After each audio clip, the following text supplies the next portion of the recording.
এই হচ্ছে গেঞ্জি। গেঞ্জিতে নাম লেখার মানে কম্পিউটারে প্রিন্ট করার পর কীভাবে গেঞ্জির উপরে নাম লেখে আপনাদেরকে দেখাচ্ছি। এই ঠিক আছে না? হ্যাঁ, এটা ভালো করে দেখতে হবে, না হলে উল্টা হয়ে যাবে। অনেক সময় লেখা একটু উল্টো উল্টো হয়, ভালো উল্টো হয়ে যাবে। আর এর উপরে কাগজ দিতে হবে, কাগজ তুলে দেবে অবস্থায় দেবো দিলাম। যেটা সোজা আছে সাইজটা দেখতে হবে সোজা, না হলে অনেক সময় বাঁকা হয়ে যাবে হাতে।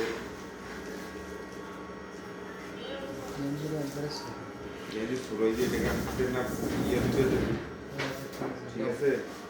দিলাম মানি, হ্যাঁ।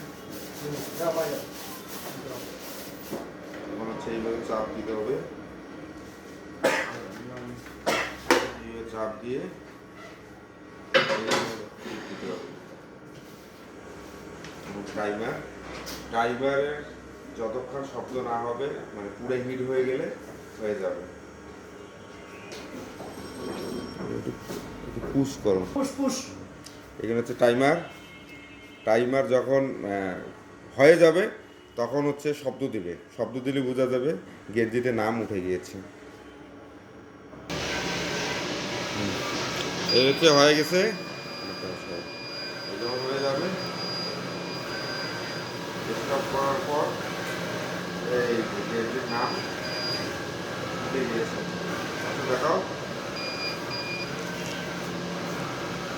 এই যে নাম, এই নামটা এখানে বসলো। সবাইকে ধন্যবাদ, ভালো থাকবেন।